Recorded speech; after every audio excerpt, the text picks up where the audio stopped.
even though I know that I've got stuff around, let's say, I felt invisible to my father growing up, and then I developed all these things like an exhibitionism kink. Might be related. But I love you. That's awesome. Yeah, it might be. Disclaimer. This channel is for informational and educational purposes only. It is not a substitute for professional therapy, counseling, or medical advice. The content shared here does not constitute or replace therapeutic services. Please consult a licensed mental health professional for personal support. Hi, I'm Katie. And I'm Diane. Almost 20 years ago, we met in rehab. And we've been besties ever since. We've both worked hard at healing our addictions. And gone on to build meaningful lives. I'm a licensed therapist and yoga instructor. And I'm an embodiment coach and tantra healer. We believe connection and authenticity are the antidote to an increasingly polarized world. We're here to support you through your most difficult relational challenges with warmth, insight, and humor. Yes! And remind you, you're never alone. Because we can relate. Hi everyone, welcome to another episode of We Can Relate. Thrilled to have you here. It is 4th of July, so if you hear loud things, it's fireworks, and we're sorry about that. But today's topic is in relationship. It's how to not make the other person the bad one. And this applies, yes, in romantic relationships, sure, but we're also talking about any type of human interaction because it could be friends, family, coworkers, it could be customer service experience. It's how to be more united, more connected, and in relationship, in relatedness. Because so often we want to go into, well, you did this to me, you're the Drew, let me purge and project all this stuff all over you, and yeah. So there. And I'm righteousness. right. Yeah, righteousness. Yeah. Righteousness. I'm at the top of the mountain and you did me wrong. Yes, and I think that causes so many problems in our relationships, and particularly with partners, but also friendships and otherwise. And I think one of the reasons we both felt that this was important to talk about is that we talk about this a lot on our show, but that there's so much polarization, and you can either be relational or you can be positional. So what does that mean? You can either be taking a stance that is, this is my position, I'm not going to I'm not going to hear you, I'm not going to listen to what you have to say. This happens a lot in politics, right? I was just thinking that. That's right. Or you can be relational, which is valuing sort of the love principle, the eros principle of, I want to hear and receive what you have to say, even if, or maybe even especially if, we are in disagreement, right? And so we have a couple of stories. This is such a yummy topic of holding space for more than one view, but like there doesn't have to be mutual exclusivity, like this warring for, I'm at the top and I need you to acknowledge being the wrong one, the bad one. That's right. Yeah. So I just love this. Me too. I mean, one of the stories I was going to bring in are just, I don't even know if it's so much a story, but is one of the things I do see a lot in clinical practice, and it's been in my own life, but is the need to negotiate space with a partner, and how we take that as an example, right? So one partner might need a lot of space or extra space or more space. And another partner may be more like, I'm good with being attached at the hip. And they have these, different needs. And there is so much sort of parental projection we can put on our partner, right? Of like, I have a need, and we don't even necessarily do this consciously, but you become mommy or daddy and you have to fill this need for me. And then when we do that, we're in a relationship, but you know what we're in a relationship with? Our trauma. Projection. Yeah, or our trauma. Our unresolved trauma. We're not in relationship to the person that we're with. And then often what you find, especially in couples, is now the person they seem like the mom or the dad, and guess what? Nobody wants to fuck their mom or dad, and then they have trouble with intimacy. Bedroom death. So that's kind of one example of when you get into making someone bad or making someone the person who must fill your need, it actually takes you out of the relationship. Yeah, right? can you actually share a little more as I was listening? And I agree, and I actually think 99% of the time it is unconscious, because I don't think anybody consciously projects like daddy wounds or mommy wounds onto one another, but I've definitely done that in hindsight. Yeah, it's part of what one how it works. But when you say that, like, makes them mommy or daddy, like, how can you talk a little more about how that shows up, or like an example? I'm just trying to walk through, because in me immediately, even though I know that I've got stuff around, let's say I felt invisible to my father growing up, and then I developed all these things like an exhibitionism kink. Might be related. But I love you. That's awesome. Yeah, it might be. So, but can you speak more into that, just because I want people to relate and really get it? I think that was a really good example. Sorry, for those who didn't hear, but that was a really good example. Like, if you're not seen by, you're not seen by your father, you might develop a kink. Okay, that's fine. Yeah. And if the person you're with is interested in that kink, and you guys can do all that together consciously, or you know what it's about, it's totally fine. But an issue from that, if we're talking under the frame of making somebody the bad one, is that it's not that anyone's bad. It's that if they're not included, if your partner's not included in what you're doing, that means they've become someone else to you. Being out of relationship with that person, it's like you're relating to the father that didn't give you the attention. You're not relating to the man in front of you, unless you guys have agreed you're going to play daddy, and you know what I mean? That's a whole role playing, a whole different thing. That can actually be healing. Not this episode.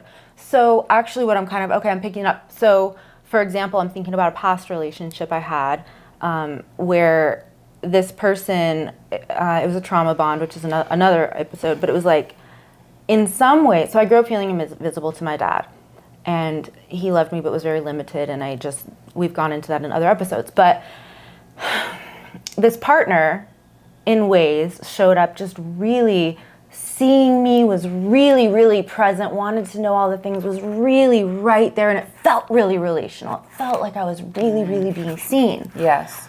Then, with his own issues and stuff, he would go completely off grid for sometimes weeks at a time, and he was like, I'm in my meditative practice and I just need silence and stillness and to not, and it triggered the part of me that was like, where are you? Where have you gone? Yes.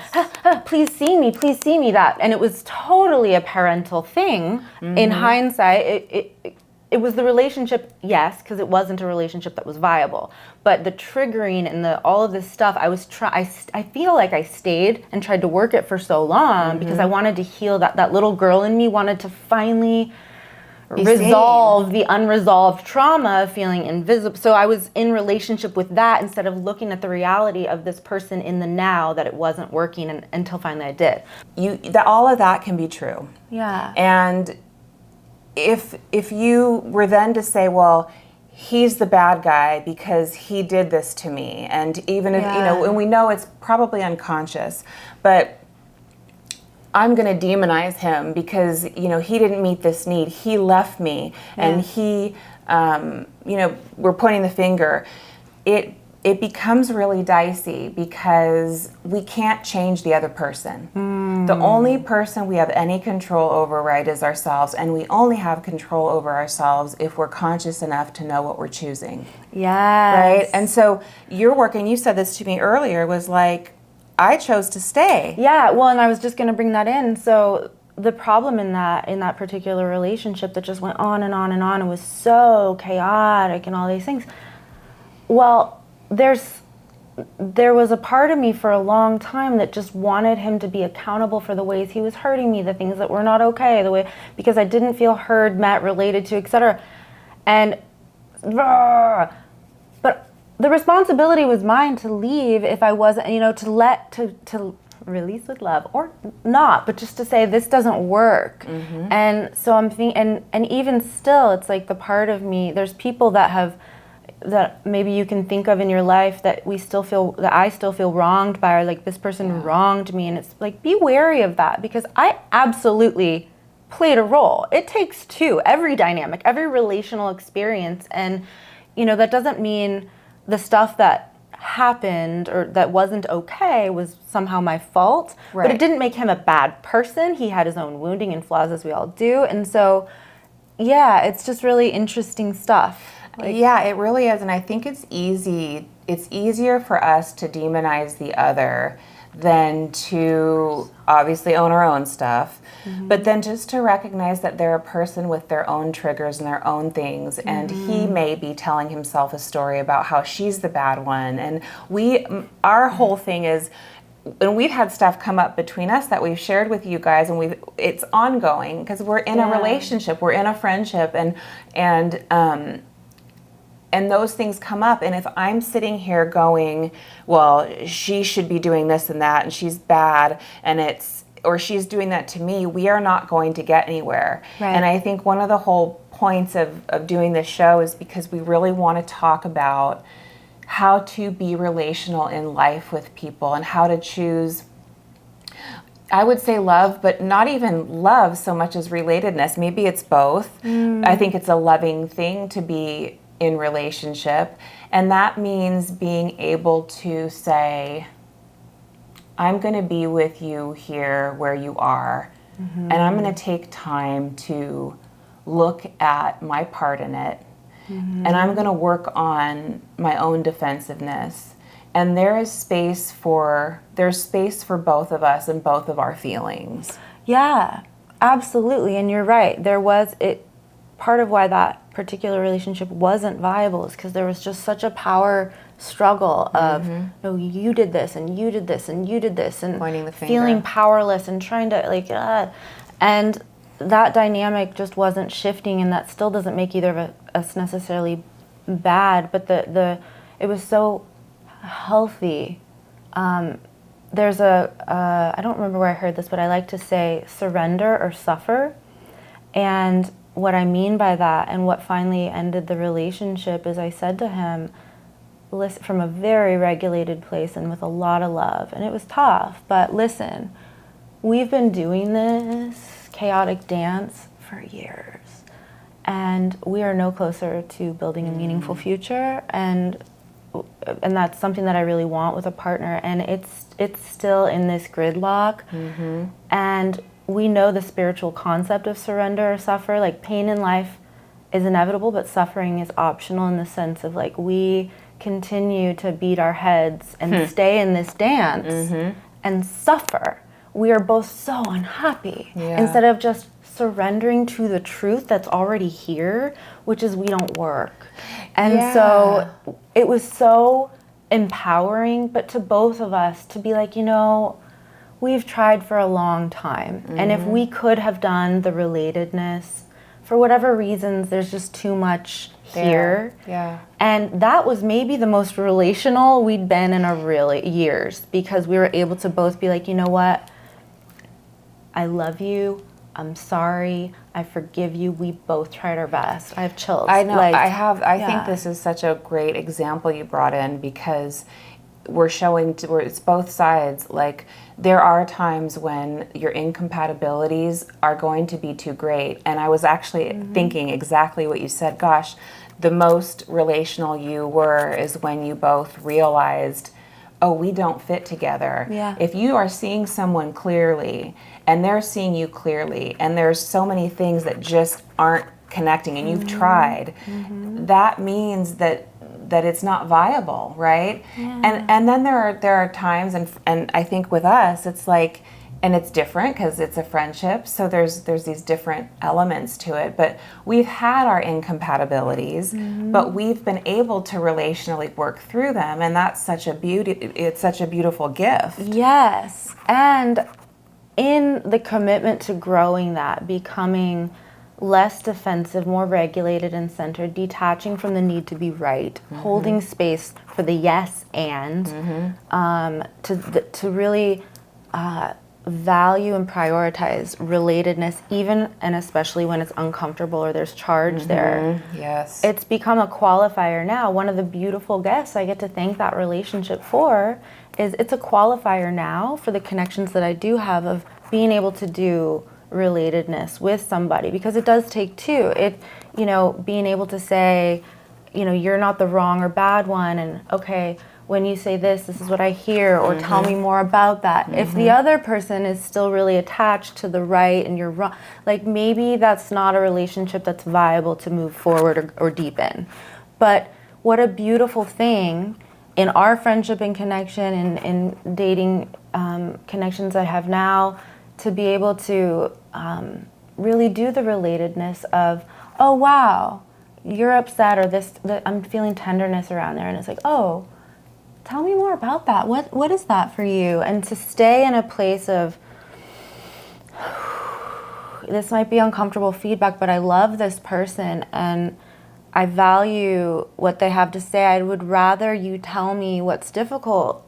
Or I'd rather know than not know, and have that create distance and separativity in the connection. That's right. Like something had happened with us earlier today where I said something that came out sideways, and we both knew as soon as I said it, oh, Katie has some feelings about this still.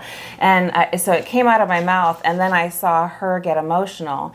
And if I had been in my defensiveness, I could have just run over her feelings and not really attended to it, because I just said this thing, I didn't mean to say it, like this didn't come out right, and I could have been like defensive and let's just move on. But instead, a relational approach, which is the approach that I took, was to see her feelings and say, okay, there's feelings for you here, let's talk about this. And she said, yeah, there are, and we worked it through, and that's really such a meaningful thing that took a long time to get to, and for us to learn to do. Yeah, this is work. It's work. It's building muscle, relational fitness. Really, I love that. like that. That's a good one. Yeah, let's trademark that. And what I loved. Were you gonna say? No. I put a little note so I can come back to it. I love that. Yes. Yes, and what a gift to have people that teach us. I mean, everything's a mirror, everyone is a mirror, but just it's so valuable and meaningful to, in our friendship, be able to speak into the hard things and be safe. And she said this thing, it came out kind of like a blurt, and I was like, oh, and she was like, you've got feelings. And I was like, I've got a lot of feelings. And then we were able to meet it, and what was so cool was, because what I know enough now, I didn't go into a shame spiral or over-identify with I'm bad, I'm this, and shit, which is another version of separativity, becoming like going into catastrophizing and self-victimizing and story. But being able to see my friend and be like, there's feelings here about this particular topic that we're going to need to meet in a bigger conversation later, and that matters, and I'm going to want to hold space for that. And in the meantime, that blurt, ouchie, and you took total accountability for it. We were able to move through it rather quickly. And so what a beautiful thing. And before we moved on, being like, do you feel clean? Do you feel clean about this? And it was like, yeah, do you feel complete around this? And it was just such a wonderful place to get to. But it is, and you guys, and that's, I think, what we want to impart upon you is like, we want you to have the gift of relationship, because even though we've made a commitment to each other, and part of it was our friendship, but I also think part of the conscious commitment we made because of this show was like, no matter what, we're in this. We are. It's almost like a friendship marriage in a way. But it's like we are committed. Not giving up on this, or you, because I know you too well, and we have too much of a history, and it's too meaningful and deep, and that just does not. It's not a thing. It's not a thing. And so there's such security in knowing, like, no, even if we have these blips, we're going to fight for it, and we're going to get. Even if we're both busy being like wounded, licking our wounds, and really upset. Inner child. Yeah, we know we're coming back to each other, and that's just one thing we both really want you guys to have, because from the very beginning of this episode, one of the things I was talking about seeing in clients is something simple like negotiating space, and I wanted to get that was the thing I wanted to get back to. And it's just like one partner might need and want to see someone 3 or 4 times a week. I think I said this, and the other one might want to be together all the time. And if you take something like that and go, well, they don't want to see me every day, that means they don't care about me. Or the other person goes, they're bad because they're stifling me, or why can't they just do this or that? The takeaway I want you to have, because it's the takeaway that I got, is this realization and respect for everybody having a different nature. Our natures are so different. Like I'm a Virgo, I'm a certain way, like if whether you relate to that or not, I am connecting with it more than ever. But there's certain elements that I really connect to with that, and that's part of my nature. And I like to be super efficient, and I like to have these details, and to be able to know not everybody's like that, and to respect that they're this way.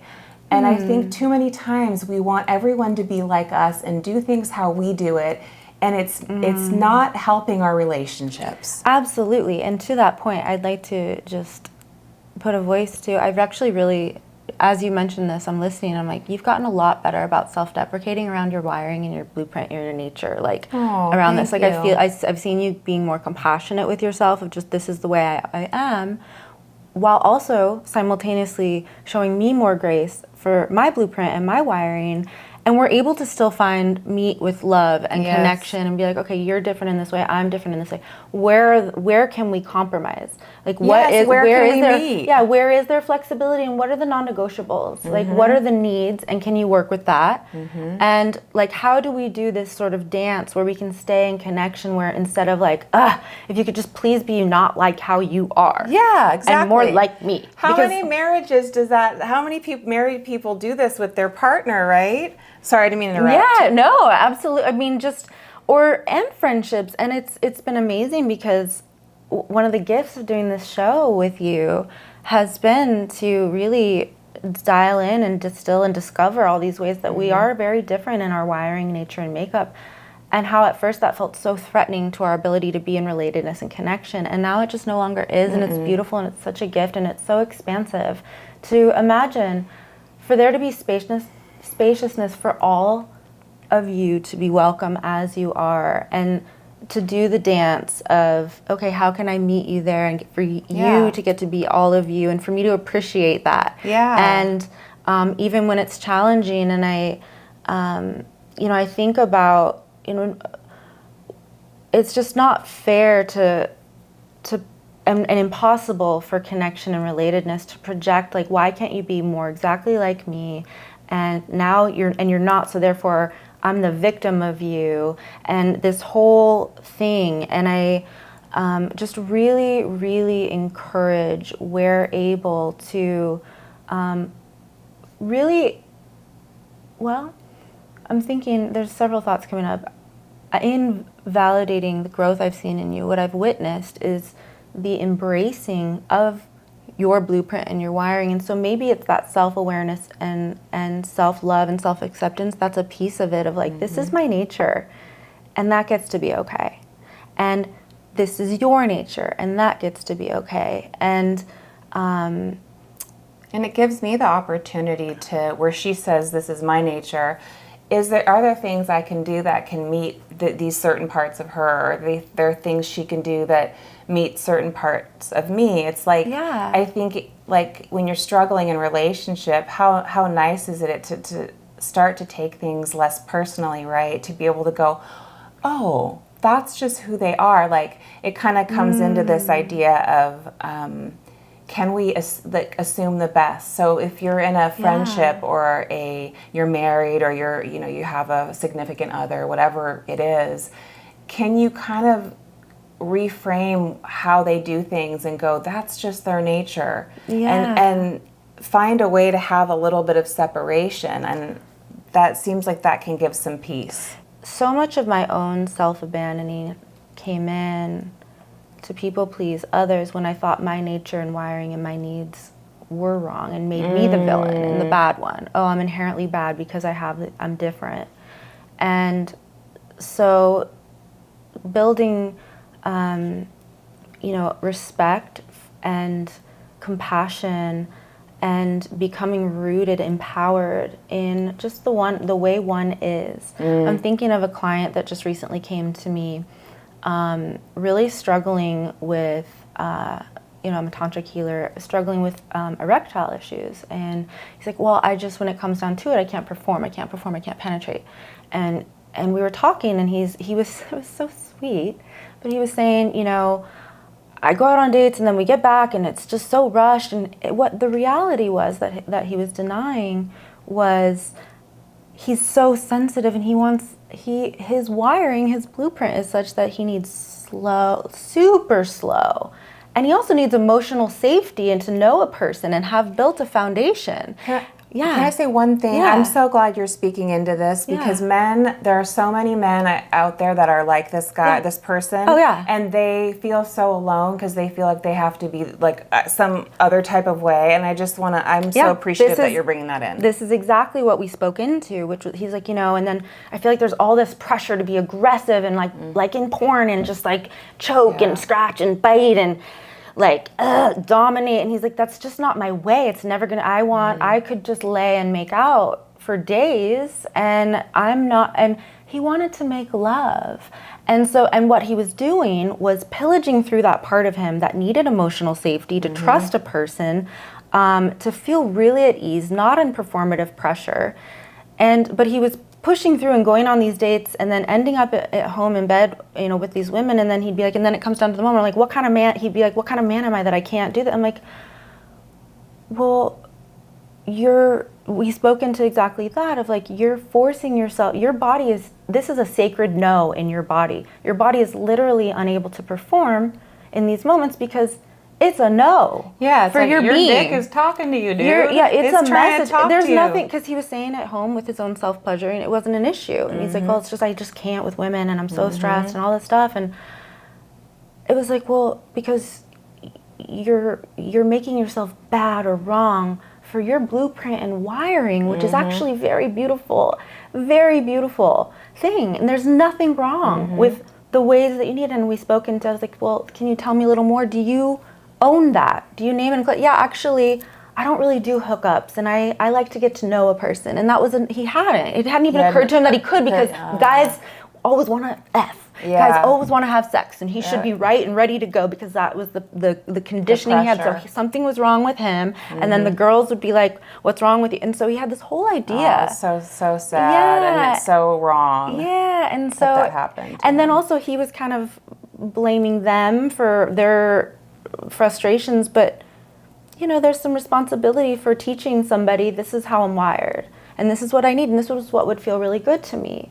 And that's really vulnerable too. So it was just a really beautiful thing of just honoring the way one's wired and made up, and then teaching others how to meet us there. That's right. Like, this is what I need. And it was really sweet too, because I got to tell him my favorite lover of all time, and I've had some experiences, happens to be wired the same way. So I love that. Yeah, you know who you are. But yeah, like, just that there's nothing wrong with you. It's actually a really beautiful quality, and it could be really healing to a lot of women that, you know, feel like they're in the performative side of things. But we have a responsibility to know ourselves well enough that we can teach others, this is what I'm like, or this is what would feel good to me, or I'm feeling tender around this, and how can we meet each other there in the relatedness? Rather than make them, I'm sorry. Oh, just to get what we want and need and build a meaningful foundation and relationship that can grow and is viable. That's right. Rather than making someone the bad guy. And I would like what you had said earlier about you feeling that way. And I just want to invite the listener or the watcher to share with us, where have you made someone the bad guy? Like, they're wrong, they're bad, and not sought to kind of understand? And where have you felt like you were demonized or made this horrible person?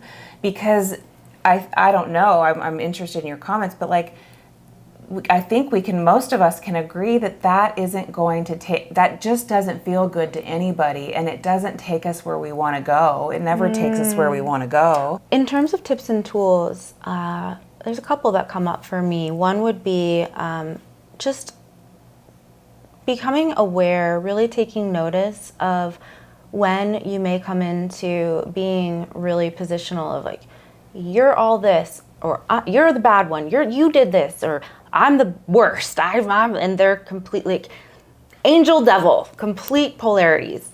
As a red flag, as a warning sign of, I am not in center, I am not in wise mind, because There are exceptions, but generally it takes two. And they're, asking oneself, what might I be accountable for here? What could my role be? And or if it were me and the tables were turned, how would I feel? And then and if the activation, the defense, we've all got our stuff, and if the triggers are so activated, to be able to, for the sake of the relationship and one's own self-respect, be able to say, hey, I need to hit pause here because I don't want to say things that I don't mean or that are hurtful, or I'm having a hard time really even listening right now. So I need a little time. I will be back, but I want to get regulated and centered so that I can really receive what you have to say because it matters to me, and we can talk about this. And I trust that one of the things I love is saying when we have moments that are still, like this. Sticky moments. And to be able to say, like, I also trust we're going to get through this, and just taking ownership in that way.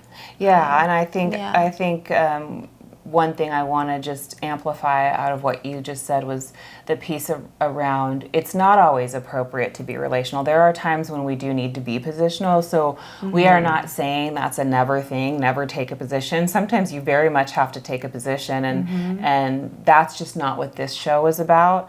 And we are generally talking about people where there is some trust or there's already some kind of a relationship. Although I would say you could apply this to new relationships, or like you were saying at the beginning, customer service, different things like that. How would staying relational when a customer service person is just being infuriating and your eye starts to twitch? Because and how not to make them the bad. I mean, I think it's simple. It's like, well, okay, I can either make them the bad one, or I can say, they're working a job where they're dealing with people all day. I mean, I was a waitress for so long, and it can be very hard. We don't know what they're going through. Yeah. So there's ways to, I think, get into that relational place. One of the things, if you can. Yeah, one of the things I like to say when I'm real frustrated, because inefficient, ineffective customer service is very much a thing. I know you all relate to that. But when I feel myself getting activated, taking a deep breath and being like, listen, I understand this is not on you personally. This is not your fault.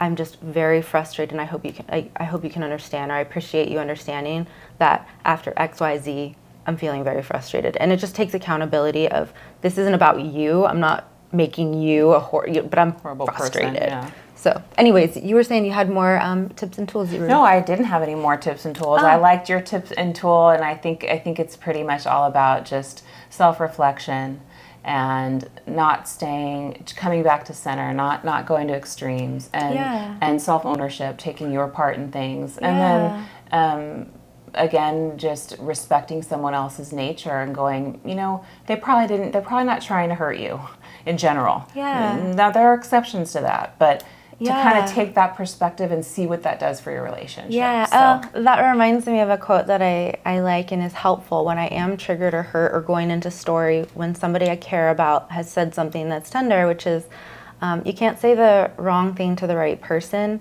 And there's nuances there, sure, but in general, kind of what I think of that as meaning is, I know the language of your heart. I'm in this for forever because I know your heart so well. And so even when there might be moments where there's a blurt or a short or whatnot, I know she didn't mean to hurt me, or I'm like, oh, you've got more feelings there that we'll meet at some other point, as opposed to, I'm a horrible person out to get her, and why can't I just be more like her, or something like that. Yeah, more compassion and more grace, and assuming the best of each other, because I really feel we're all out there doing the best we can with what we know at any given time. That's right. Oh, I did that. Your quote reminded me of my quote. Yes. So I had a little quote I just wanted to share, and then we're wrapping up. But and this quote I made up, so you might love it or hate it, but self-cite queen. Self-cite. That's kind of embarrassing, but anyway. Why? I don't know. Name and claim it. Okay, I'm gonna name it and claim it. Friendly reminder: you don't have to make someone else bad or wrong for your feelings to be valid. So maybe just hang on to that one. It helped me. So. And similarly, a person isn't bad or wrong for their feelings to be valid. That's right. It's reciprocal. Reciprocity. You guys, you. okay, we're having an awkward moment, but we're going to leave it on.